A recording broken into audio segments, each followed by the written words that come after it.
ಇವರಿಗೆ ಭಾಳ ಕೆಲಸ ಮಾಡ್ತಾರೆ ಅಂತ ಹೇಳಿ ನಾವು ಹೇಳ್ಬಾರ್ದು ಅಂತೇಳಿ ಸಾಹೇಬ್ರಿಗೆ ಹೇಳಿದೆ, ಸರ್ ಸ್ವಲ್ಪ ದಿನ ಬಿಡಿ ಮಾಡ್ತೀವಿ. ಇವ್ರಿಗೆ ಎಫೆಕ್ಟ್ ಇಲ್ಲ.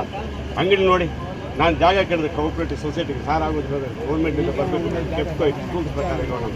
ಇವ್ರು ಅದ್ರ ಬಗ್ಗೆ ಏನಾದರೂ ಕಾಳಜಿ ಇದೆಯಾ? ಇಲ್ಲೇನಾಗ್ತಾ ಇದೆ, ಯಾರು ಇರೋದಿಲ್ಲ, ಇವ್ರಿಗೆ ಯಾರು ಕೇಳೋರಿಲ್ಲ. ಈಗ ಏನು ಹೇಳ್ತಾರೆ ಗೊತ್ತಾ ಸರ್, ಇವ್ರನ್ನ ಫೋನ್ ಮಾಡಿದ್ರೆ ನನಗೆ 2 panchayati charge, I cannot sit here ಅಂತ. This was the situation. ಕೇಳಿ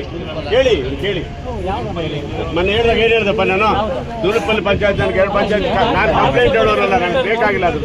ಈಗ ಯಾಕೆ ಹೇಳ್ತಾ ಇದ್ದೀನಿ ನೀವು?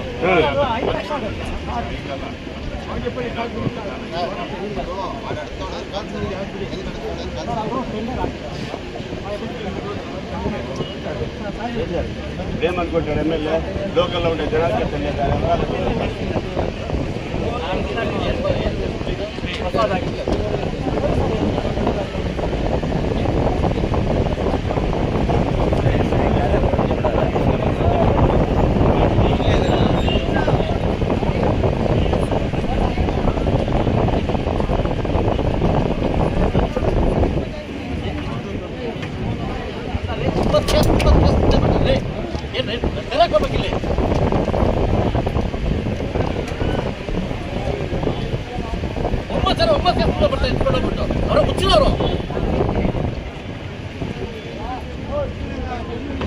ಇಷ್ಟರ ಕೆಲಸ ಮಾಡಿ ಹೋಗ್ತಾರೆ ಸುಮ್ಮನೆ.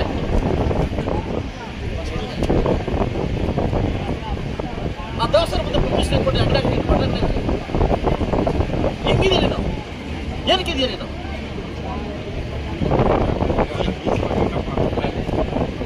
ಮಾತಾಡೋ ಬಾಧಿಸ್ತಾ ಇರೋ ಎರಡು ಆಗುತ್ತಾ ಅಂತ ಹೇಳಿದೆ. ಆಗುತ್ತಾ ಅಂತ ತಿಳ್ಕೊಳ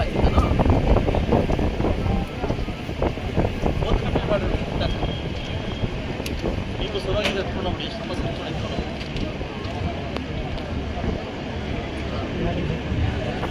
ವಾಸನೆ ಮನೆ ಅಧಿಕಾರಿಗಳು ಬಂದು ಊರು ಬಂದ್ರೆ ಮುಖ್ಯ ಸಮಸ್ಯೆ ಅಂತಂದ್ರೆ ಏನಾಗಬೇಕು, ನಾವೇ ಬರ್ಬೇಕು, ನವಂಬರ ಬರ್ಬೇಕಾ ಎಲ್ಲ ಅಧಿಕಾರಿಗಳು?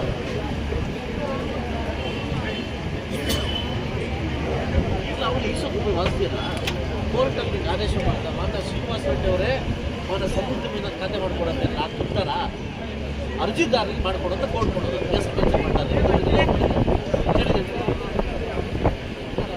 ಕೋರ್ಟ್ಗೆ ಅರ್ಜಿದಾರ ಯಾರು ಹೋಗ್ತಾರೆ?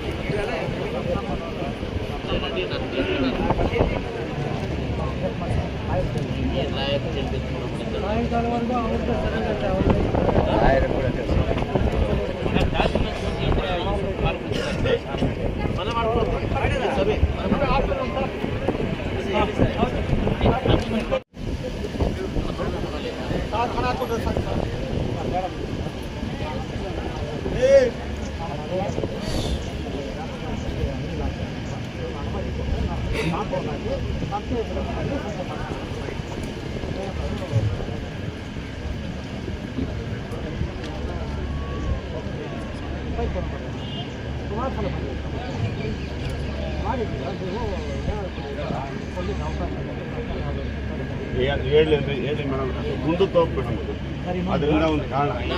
ನಾನು ಹೇಳ್ತಕ್ಕಂಥ ನಾನೀಗ ನನಗೆ ಅವಮಾನ ಇಲ್ಲ. ಅವ್ರ ಅಂಗ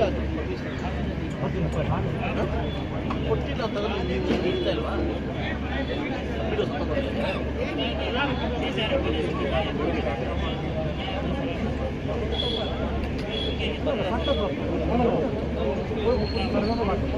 ಏನು ಮಾಡ್ತೀವಿ ಸರ್? ಕೇಳಿ ನಾನು ಕೇಳಿದ್ರೆ ಅದೇ ಸರ್ ಹೇಳೋದು. ನಾನು ಹೇಳಿ ಎಷ್ಟು ನಮ್ಮನ್ನು ಕರೆದಿದ್ದೆ ಅದ್ರ ಗೊತ್ತಾ? ಈಗ ಕಸ ಇರ್ತಾ ಇದ್ದಾರೆ ದೇವಸ್ಥಾನ ಮುಂದೆ, ಈಗ ಬರ್ತಾರೆ ಅಂತ. ನಾಳೆ ರಥೋತ್ಸವ, ದೇವಸ್ಥಾನ ಮುಂದೆ ತುಂಬ ಕಸ ಇದೆ.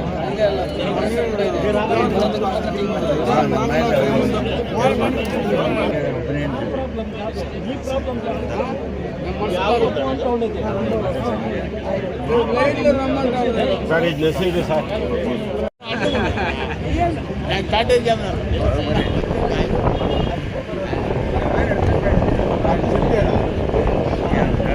시정이 왔습니다.